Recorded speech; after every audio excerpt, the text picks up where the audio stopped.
have our street support, and we also want to remind each and every member that you are all disciples of Christ, and as disciples of Christ, bringing souls to the kingdom is one honor to you.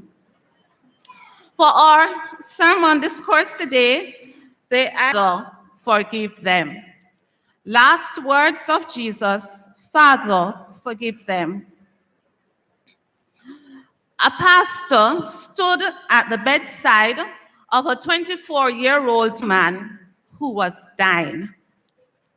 Standing by the pastor's side was this young man's fiancée and also his parents. As you can imagine, it was a very intense and emotional visit. At the end of their time together, the pastor mentioned that in a couple of days, he would be speaking to a group of about 400 young adults and asked this young man if he would like to share any words with the group. The young man spoke in a voice that was barely audible, but the message he shared brought tears to the pastor's eyes. 2 days later, the pastor shared those words with the hundreds of young adults gathered for worship, and many lives were changed forever. There's a lot that we can learn about people by listening to their last words. I've heard of patients in hospital who are dying, cursing God until they blow their last breath. That tells you a great deal about a person's heart. The great English teacher, John Wesley, ended his earthly life with these words: "The best of all is, God is with us." Yes, you can learn a great deal about people by listening to their last words. Today, I invite you to stand with me in your imagination beside another young man who is dying. This young man is 33 years old, and his name is Jesus. He isn't lying in a cozy hospital bed, no. He has not been afforded such dignity. He's hanging on a cross of shame, suffering the most painful and excruciating death. He's hung in place on the cross by rusty nails made of heavy material and material that are about 7 to 9 inches long. The severest cruelty is meted out to him. The soldiers spat in his face and spat again in his face. They beat him. No ordinary beating. He receives 39 stripes from long, heavy leather belt with metals attached to the end. If that's not enough, he is struck with the palms of their hands as they mocked, "Prophesy unto us, Christ, who struck thee?" He is falsely accused. They stripped him and put on him a scarlet robe.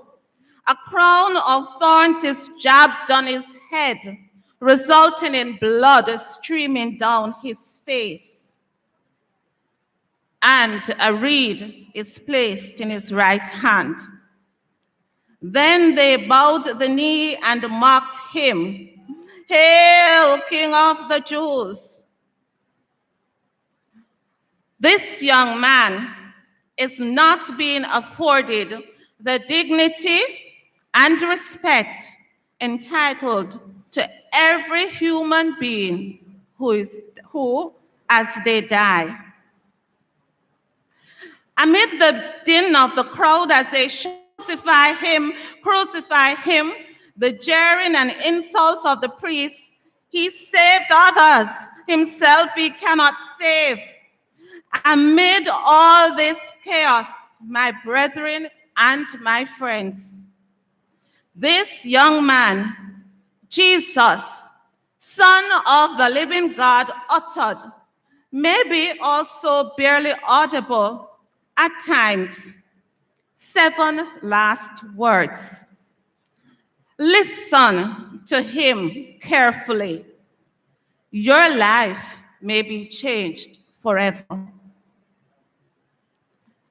Mark, Luke, John, and Matthew, all gospel writers, recorded the words spoken from Jesus from the cross.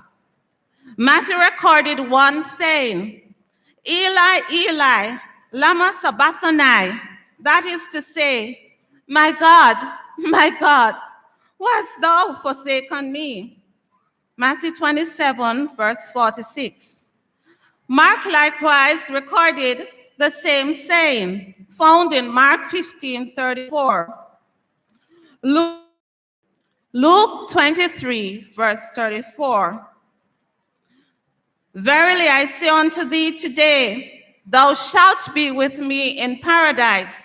Luke 23, verse 43. And Father, into thy hand I commend my spirit. Luke 23, verse 46. John recorded 4 sayings, depending on how you look at them. Woman, behold thy son. John 19, verse 26. Behold thy mother. John 19, 27. I thirst. John 19, 28. And it is finished. John 19, 30. I am happy amid the suffering, the pain, the discomfort that Christ was going through, that he took the time to speak these words from which we can today learn valuable lessons as we continue on this Christian journey. Today I want us, we're not going to focus our attention on all 7 sayings. I want us to focus our attention on the last words of Jesus from the cross. Father, forgive them. It appears that the first words of Jesus from the cross are recorded in the Gospel of Luke. And as doing just a little research on forgiveness and why it's important to forgive. And let me just read something I found on the internet. This is from a news article by CBN News. It says the deadly consequences of unforgiveness.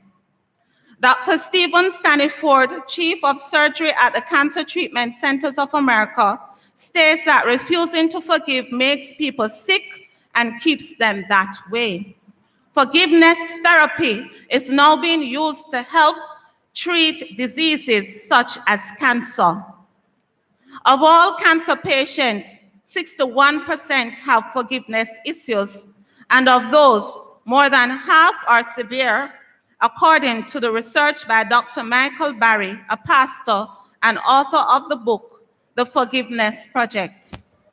Harboring these negative emotions, this anger and hatred, creates a state of chronic anxiety.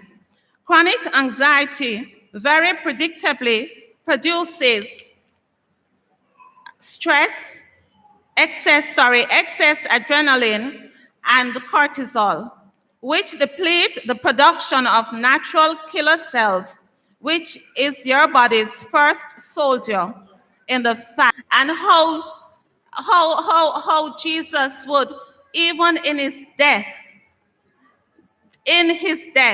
is offering forgiveness. If you read the gospel record, you'll discover that Jesus has just been through a mockery of a trial. He has been beaten and abused. False witnesses have testified against him. Even though Pilate has declared, I find no basis for a charge against this man. Jesus has been spat upon and flogged, and now, having stumbled up Golgotha's hill, he is being nailed to a cross. As you may be aware, Luke was not present at the cross. According to his own testimony, he gathered information from eyewitnesses as the Holy Spirit guided him in his writing of the records of the life and teachings of Jesus. We don't know which eyewitness Luke talked to. Was it Mary, the mother of the Roman centurion, who would later declare, surely this was a righteous man? We'll have to ask Luke when we get to heaven. But I'm thankful that Luke records the first words of Jesus from the cross, because those words of Jesus have changed my life. Those words are recorded